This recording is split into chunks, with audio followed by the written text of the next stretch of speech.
No one came to the billionaire's deathbed except the poor maid he once dismissed. What she whispered to him went viral. The machines were the only sound in the room. Steady. Mechanical.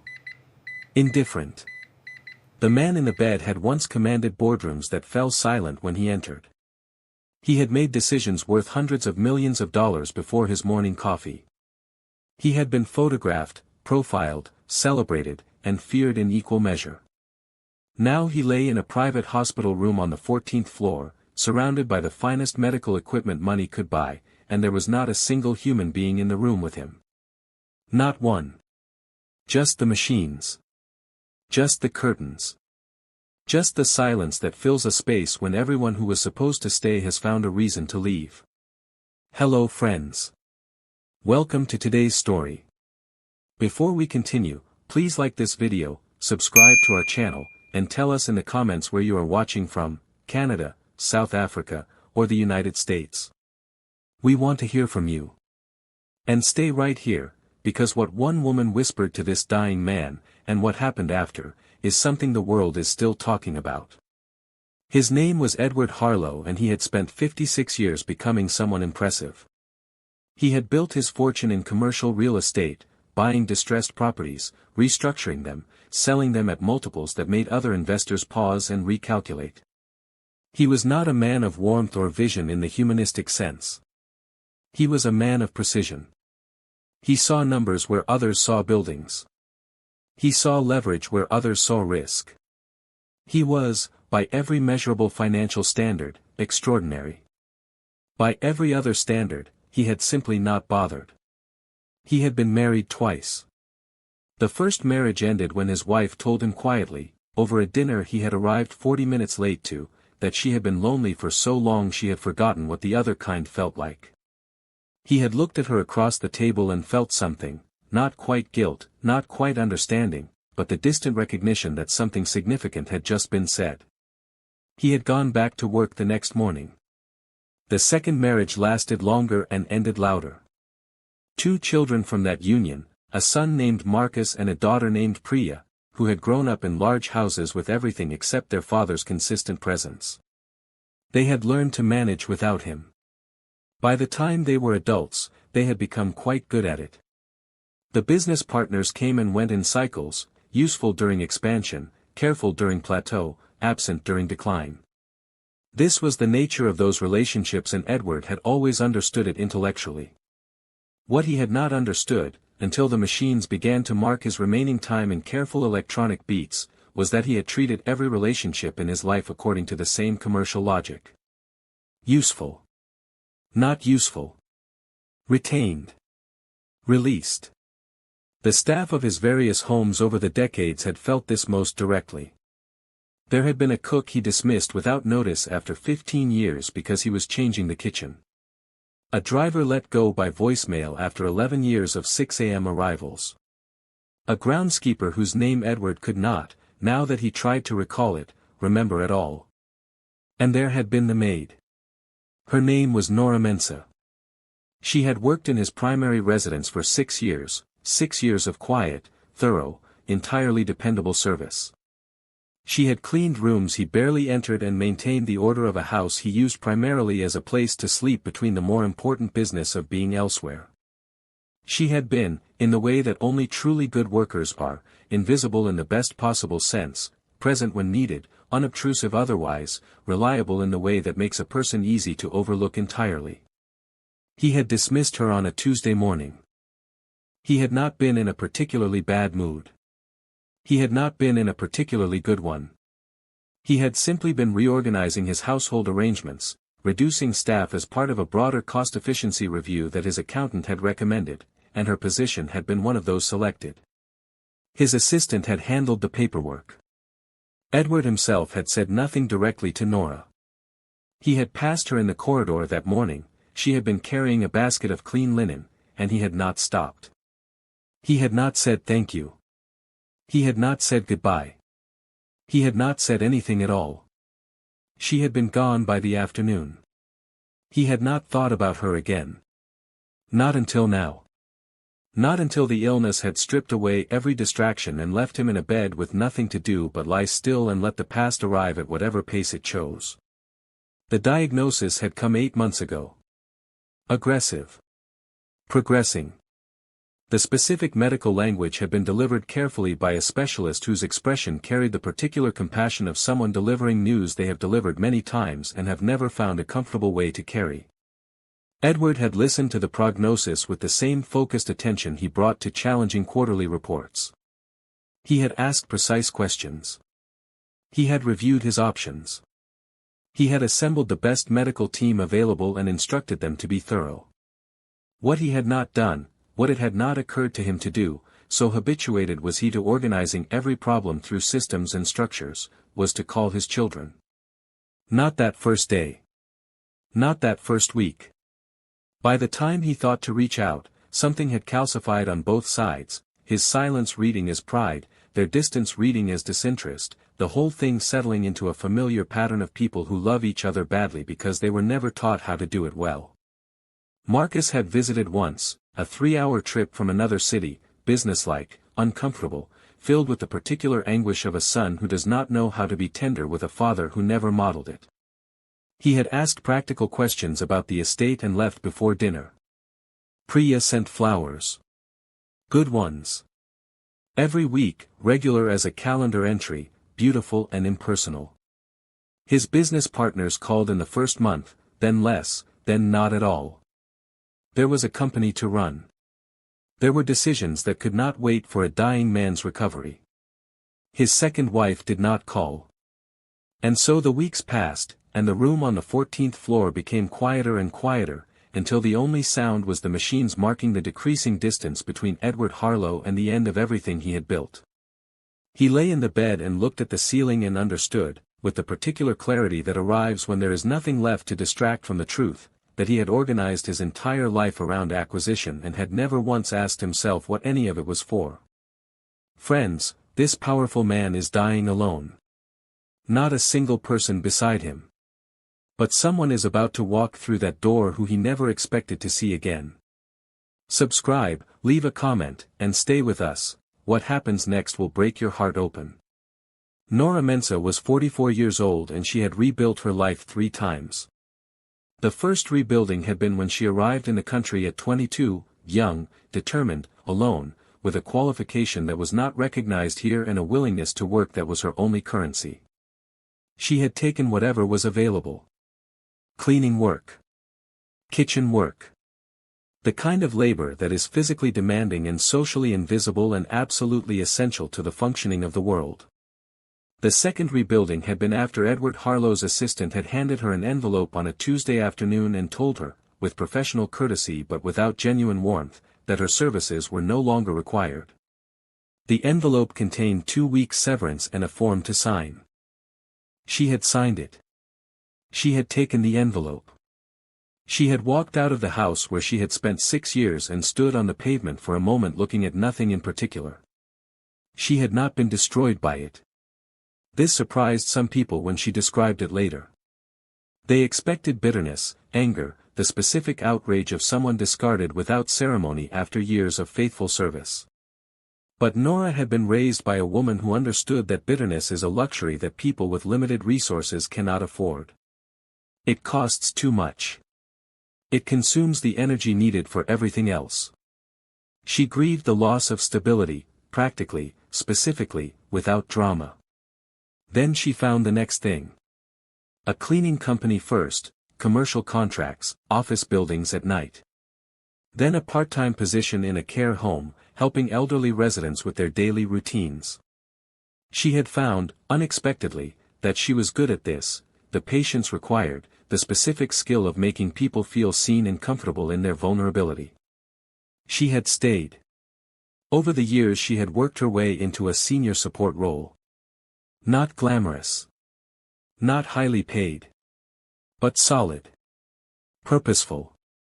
The kind of work that leaves a person tired at the end of a day in the way that means something. She had her own small apartment now. She had a routine she found satisfying. She had colleagues who respected her and residents who lit up when she came into their rooms. She had built, quietly and without fanfare, a life that asked nothing of anyone and gave a great deal. She did not think about Edward Harlow. Not because the memory was painful, but because it was simply over, filed away in the section of her mind that held chapters that were finished, people who had moved through her life briefly and moved on. He was one of hundreds of encounters in 22 years of work. He was the man who had not said goodbye. Nothing more specific than that. Until the morning she saw his name. She was at the nurse's station of the care home, reviewing a resident's notes, when one of the younger nurses left a newspaper on the counter while she went to answer a call. The paper was folded to the business section. A small article. A photograph. Property developer Edward Harlow admitted to Mercy General as health declines. Nora looked at the photograph for a long moment. He looked older than she remembered. Of course he did, it had been 12 years. But there was something else in his face in the photograph that had not been there before. A reduction. As though the infrastructure of certainty that had always organized his features had been quietly removed. She folded the paper and went back to her work. But the image stayed. It came back to her that evening as she sat in her apartment with her tea. It came back to her the next morning. It came back with a persistence that she recognized, the kind that means something is asking to be paid attention to. She thought about why.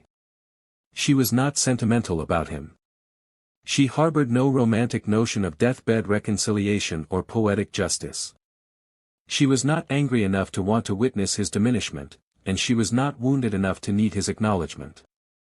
She simply, and she sat with this for a long time before she could name it precisely, could not bear the thought of a person dying entirely alone. Not because of who he was. Not because of their history. Because of what she believed about human beings. About what they deserved in their final hours regardless of what they had done with all the hours before. She thought about the residents she sat with. The ones whose families did not come. The ones who held her hand in the night not because they knew her deeply but because she was there and being there was the whole thing. She thought, someone should be there. And then, quietly, she thought, I could be there. She sat with the strangeness of that thought for a full evening.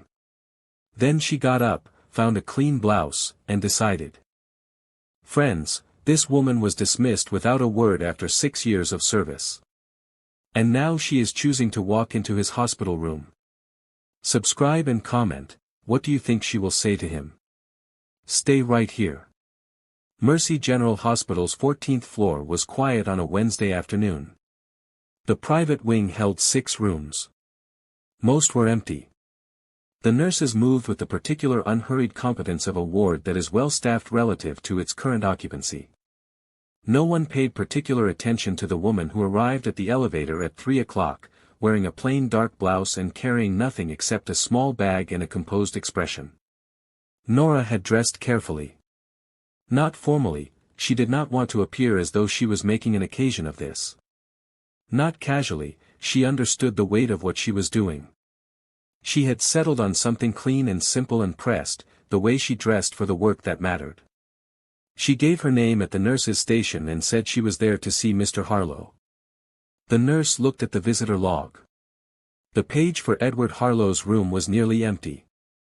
A medical notation. A single entry from 6 weeks ago, a name she did not recognize. Are you family? The nurse asked. No, Nora said simply. I worked for him. A long time ago. The nurse looked at her for a moment. Then she looked at the nearly empty visitor log. Then she nodded and said, Room 1406. He's been having a difficult day. Nora walked down the corridor. The door to room 1406 was slightly open. She pushed it gently. The room was exactly as she had imagined it and worse. The finest private room in the hospital, that much was evident. Good furniture, soft lighting, large window with the curtains half drawn. The medical equipment was quietly expensive. Everything that money could arrange had been arranged. And in the center of it all, in the elevated bed, surrounded by the best of everything, Edward Harlow lay alone. He was smaller than she remembered. This was the first thing. The physical reduction of a man who had once occupied a room simply by walking into it. He was thin now, genuinely thin, the kind that comes from a body consuming itself. His hands on the blanket were still large, but the skin across them had the papery quality of someone who had lost significant weight quickly. His hair, once dark and precisely maintained, was white and thin against the pillow. His eyes were open. He was looking at the ceiling when she entered. Then, sensing movement, the automatic alertness of someone who has been alone long enough that any presence registers immediately, he turned his head. He looked at her. She stood near the doorway and let him look. Recognition took a moment. She watched it arrive, the initial blankness of a mind working through pain and medication, and then the slow gathering of something older. Something from before all this. "Nora," he said. His voice was rough. Not unkind, simply diminished, like everything else. "Yes," she said. He stared at her. She could see him processing, why she was here, what it meant, whether he was imagining it. "You came," he said. "I came," she confirmed. She pulled the chair beside his bed closer and sat down. She did not make a speech. She did not explain herself or her reasons or the 12 years between them. She simply sat in the chair with her hands folded in her lap and was present, the way she had been present for 100 residents in 100 rooms on 100 difficult evenings. For a while, neither of them spoke. The machines kept their steady count. Outside the half-drawn curtains, the city moved in its afternoon rhythms, entirely indifferent, entirely alive. "My children didn't come," Edward said eventually. Not with accusation. Simply with the flat honesty of a man who had moved past the stage of protecting himself from facts. "I know," Nora said. "I wasn't a good father." "I wouldn't know about that," she said honestly. He looked at her with something that might have been the beginning of a wry expression, a ghost of the precision that had always organized his face. "No," he said. "You were the maid." "I was. I didn't say goodbye to you." The directness of it, unexpected, without preamble, settled into the room. "No," she said. "You didn't." "I didn't say goodbye to anyone." He looked at the ceiling again. "I didn't think it mattered. The mechanics of things. Arrivals and departures." A pause. "I was wrong about that." Nora did not offer immediate comfort or correction. She let it sit, the way she had learned to let things sit, because things said into genuine silence carry more weight than things said into a rush of reassurance. "Why did you come?" he asked. She considered the question honestly. "Because no one should be alone in this room," she said. "Even me. Even you." He was quiet for a long moment. His chest rose and fell with the particular effort of a body that was working hard to do what had once been entirely automatic. "I was not a good man," he said. Not searching for contradiction. Simply saying it, the way someone says a thing when they have finally stopped needing it to be untrue. "You were the man you knew how to be," Nora said carefully. "That's different." He turned to look at her. His eyes, which had always been sharp and assessing, the eyes of a man who moved through the world taking measure of everything, were different now. The sharpness was still there, but it had been softened by something. By time, perhaps. By pain. By the specific vulnerability of a person who has nothing left to protect. "Are you here to forgive me?" he asked. Nora looked at him directly. "I'm not here with a transaction," she said. "I'm not here because I want something from you or need something from you. I'm here because," she paused, choosing, "because dignity is not something that has to be earned. It's something that belongs to a person simply because they are a person. You are a person. You are in pain. And you are alone." She held his gaze steadily. "That is the only reason I am here." Something moved across Edward Harlow's face that the machines could not measure and the room could not contain.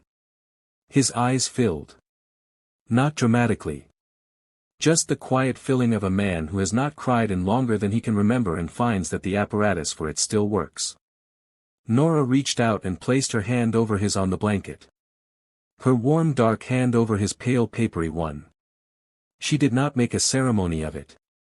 She simply placed it there and left it. He did not move his hand away. They sat like that as the afternoon light shifted through the half-drawn curtains. The machines kept their count. Outside, the city continued. After a long time, Nora leaned forward.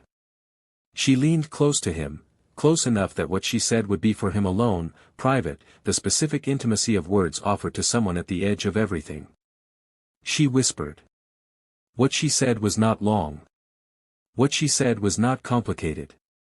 But the nurse who had been checking the monitoring equipment in the corridor, who had paused near the slightly open door without intention, without intrusion, heard it. And stood very still. And later, when she spoke about it to a colleague, and the colleague mentioned it to someone else, and someone mentioned it on a private group that was not so private, and the words traveled the way words travel in the age of everything being shared, those words, as best as they could be reconstructed and reported, were these. You mattered. Not what you built. Not what you owned. You, the person inside all of it. You mattered. And I forgive you. Not because you asked. Because you deserve to leave in peace. Go in peace, Edward. Friends, what this woman whispered to the man who dismissed her without a word has now been shared by millions of people around the world. Stay right here for the final part, because what happens next, and what the world says about it, will stay with you long after this story ends. Edward Harlow died at 6:47 that evening. He did not die alone. Nora was still in the chair beside him. She had not left. She had sat through the afternoon as his breathing became slower and more deliberate, as the machines adjusted their rhythms, as the nurses came and went with the quiet professional care of people who know what the changing numbers mean. She had held his hand through all of it. At the end, his breathing changed in the way she recognized, the specific change that comes in the final minutes, that she had learned to recognize over years of sitting with people at this particular threshold. She leaned forward and spoke to him again, not words for anyone else, just the steady quiet presence of someone saying I am here, you are not alone, it is all right to go now. He went. The machines recorded the time. The nurses came. The procedures of death were attended to with professional care. Nora sat for a few minutes after, not out of drama, simply out of the habit of not rushing away from these moments.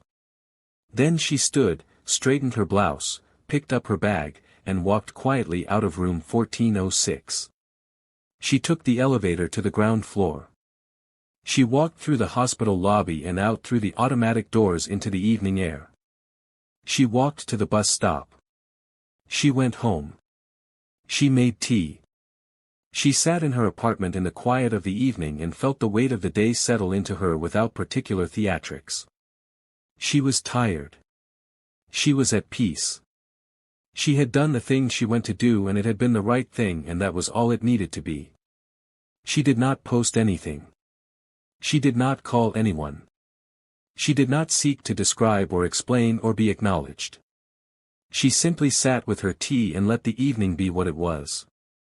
The world, however, had other plans.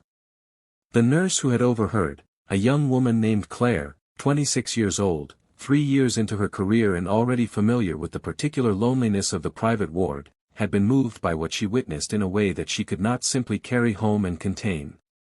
She had spoken about it carefully, without identifying details, to a friend. The friend had shared it on a private group. Someone in the group had shared it further. By the next morning, a version of the story was circulating on social media. A billionaire died alone, no family, no friends. The only person who came to sit with him was a woman he had fired 12 years ago without saying goodbye. And what she whispered to him before he died has broken everyone who has heard it. The story traveled with the particular velocity of things that touch something universal. People shared it with parents they had not called in too long. People shared it with colleagues they had been meaning to thank. People shared it in grief groups and estrangement forums and family group chats with no caption at all, simply the story itself, doing its work. The comment sections filled with people writing about their own versions of the same story. Fathers who had been like Edward. Children who had become like Marcus and Priya. Workers who had been like Nora, dismissed without ceremony, moved on without bitterness, carrying a dignity that the dismissal had not managed to touch. The irony was not lost on anyone. The richest man in the room died comforted by the poorest woman he had ever employed. The most powerful figure in his industry spent his final hours being held by someone he had released without a word after 6 years of faithful service. And she had come anyway. Not for him. Not for recognition. Not for anything that could be returned or quantified. Simply because he was a person and he was alone, and she believed that was sufficient reason. The debate was substantial. Some people called it extraordinary. Some people called it foolish. Why would you offer grace to someone who had offered you none? Some people called it the most radical act of humanity they had encountered in years. Nora saw none of this. She had turned her phone off that evening and gone to bed at her usual time. She went to work the next morning. She attended to her residence with the same care she always brought. She had lunch with a colleague and talked about whether the new schedule was fair. She lived her life. It was her manager who eventually told her, gently, watching her face carefully, uncertain how she would receive it. That something she had done was being discussed widely. That her words, or the reported version of them, had reached an audience she could not have imagined. Nora listened to this information.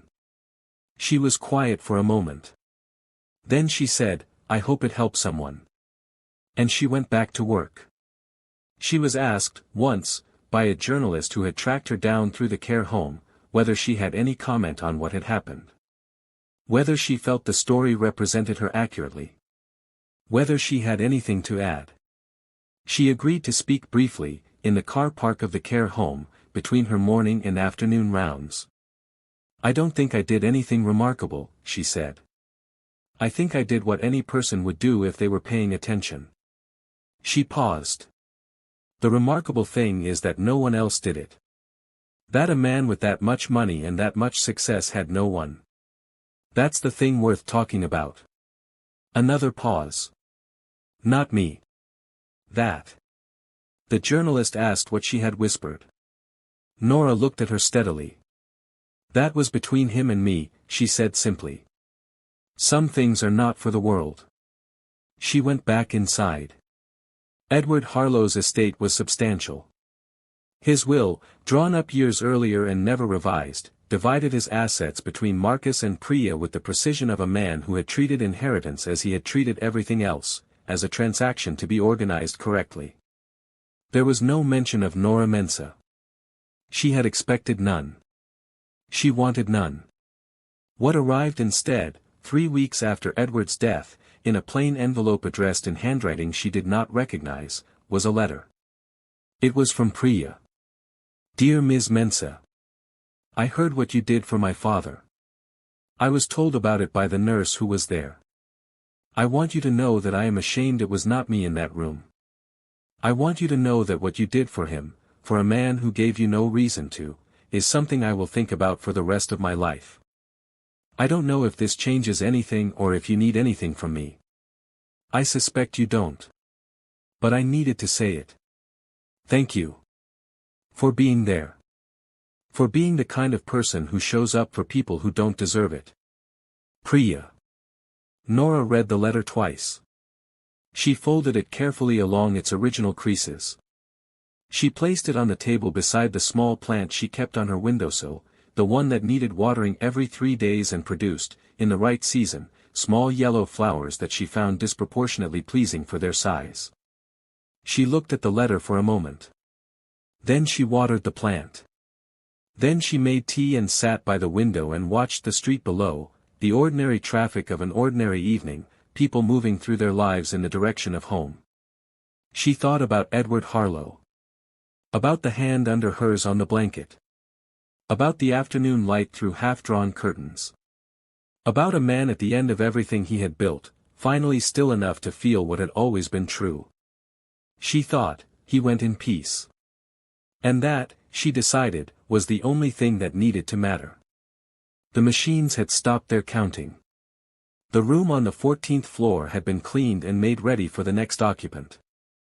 The world had found the story and shared it and debated it and moved on to the next thing in the way the world does. But in a small apartment on an ordinary street, a woman sat by a window with a cup of tea and a letter she had folded carefully and a plant that needed watering every 3 days. She had not done anything remarkable. She had simply done what she believed all people deserved. To be seen. To be held. To be told, in the final moment, that they mattered. Not what they built. Not what they owned. Not the empire or the magazine cover or the machines that counted their remaining heartbeats. Them. Simply, irreducibly, them. And if that was the most radical thing a person could do in a world that had forgotten how to offer it without conditions, then perhaps that was exactly the kind of radical the world needed more of. Quietly. Without performance. Without expectation. One hand placed over another in a room where the machines kept count. And the counting, finally, stopped. I hope this story stayed with you the way the best stories do, not loudly, but deeply. If it moved you, please like this video, share it with someone who needs to hear it today, and tell us in the comments where you are watching from. We will see you in the next one.